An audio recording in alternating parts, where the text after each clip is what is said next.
This meeting is being recorded. Recorded. Good afternoon, everyone. Welcome to our group speech. This is group number 3. We are going to talk about the positives of coffee shops today. Today we are going to start with Jasmine. The floor is yours.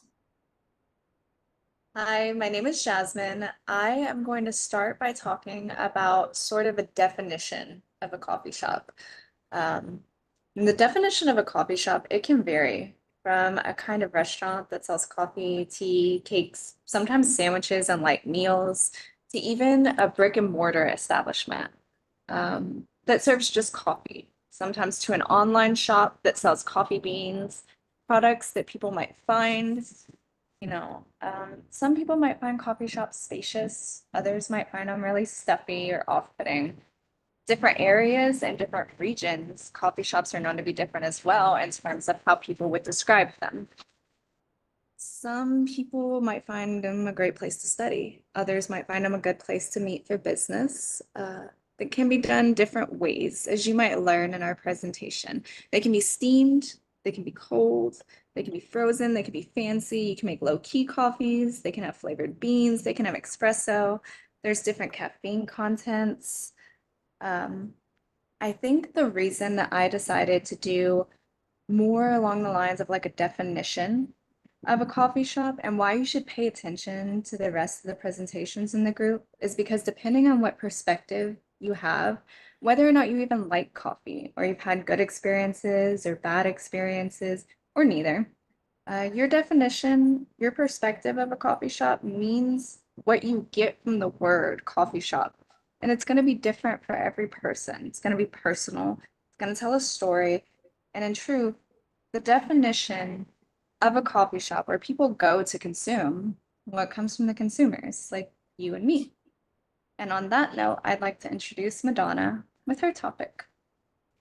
Hi again. I'm Madonna. I'm going to talk about the positives of a coffee shop in a local community or town. Some of those are um,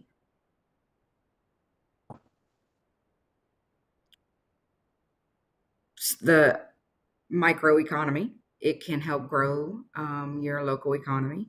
You will see probably many locals. You can have source locals. Um, it allows for personal interactions. It allows you to be for the community, by the community, basically. Uh, According to Forbes, they have listed six reasons to support local coffee shops and businesses. Again, you can have local talent there, which provides, again, for your local economy. Um, Again, you can source local. As Jasmine said, you get your beans from the local growers. You can supply snacks and treats, again, bought from your local farmers and your local entrepreneurs. Um, you can continue your work, your education, your business meetings. I mean, the possibilities are limitless. They are abundant. Um, I believe it's a great addition to any economy. Um, with saying all of that, we are going to introduce Olivia. Hi, y'all. I'm Olivia, and I will be talking about the pros of a brick and mortar coffee shop. So, the brick and mortar coffee shops have been playing a very important role in helping the local economies by providing employment opportunities, local farming opportunities, amplifying the surrounding businesses, and helping small businesses and the local farmers. According to Grind Those Beans of 2024, they state that a boost for local economies is one of the key advantages to coffee shops. The establishments support small businesses and create jobs. They help build a vibrant neighborhood. Coffee shops often partner with local suppliers. They could buy fresh pastries, coffee beans, and even other goods from nearby businesses. This practice can help small businesses thrive. When coffee shops support the local suppliers, they can encourage local farming, the local economy around them and promote the unique local flavors.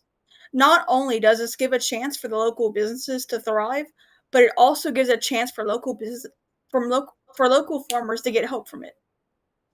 Furthermore, brick and mortar shops can often be a central hub for social gatherings and encourage more spending. Like, let's say you have tourist groups and study groups from college kids, that'll help raise the tax revenue for the local coffee shops and the local governments, which can help public funding and infrastructure. Brick and mortar coffee shops can also direct and indirect benefits that offer meaningful contributions to the broader economic system by providing a space that blends commerce with community. Not only do brick and mortar shops help the local communities, but also if you even have mobile brick and mortar shop, mobile coffee shops, they can help the community just by one small cup. I will now introduce Haley. Hi, I'm Haley. Today I'll be talking about the different types of coffees and their beans. So coffee is basically the most popular drink in the world. It's more popular than juice, soda, and even tea all combined. Coffee is a part of a lot of people's everyday lives. They feel as if we need it to keep us awake because as humans we work long shifts and don't have enough time in the day to sleep, so we have to drink something that keep us awake. There's caffeine in coffee, which is the thing that keeps us awake. If you drink too much of caffeine, it'll make you all jittery because you're trying to fight off your fatigue. You can't keep fighting off the fatigue. So you're gonna have to eventually take sleep. And it's not entirely healthy. It could cause anxiety or insomnia. According to Thomas Merritt, coffee won't cure cancer, but it won't cure cancer, but um it can help you be more immune to it. Um Today we will be talking about the different types of coffees and the most popular types of coffee. The first type of coffee is Arabic. Um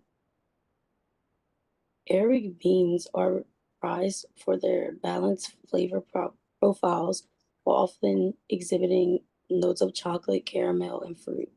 Arabic plants are more dialected and it has a specific growing conditions continuing to their higher price. The next is light roast, which is a lightly roasted bean that is retained more for the original characteristics. The flavor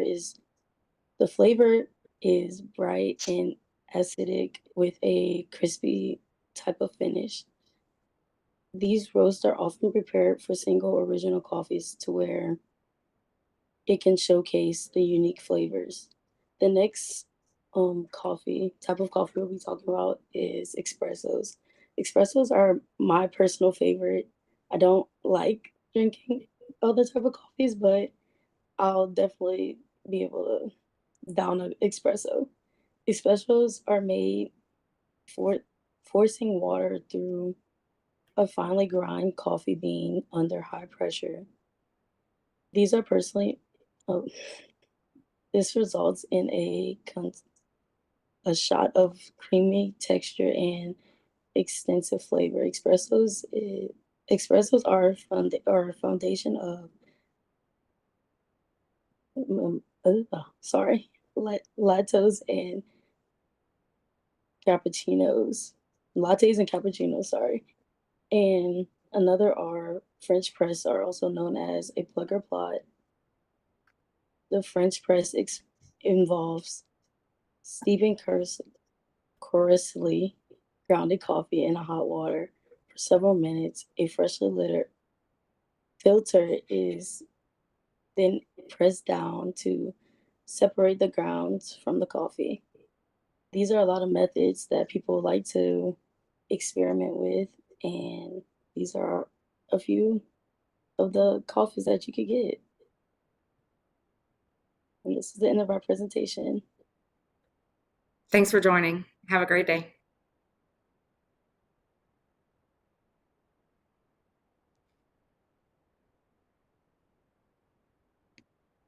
So did we do it? I don't know how to stop the recording.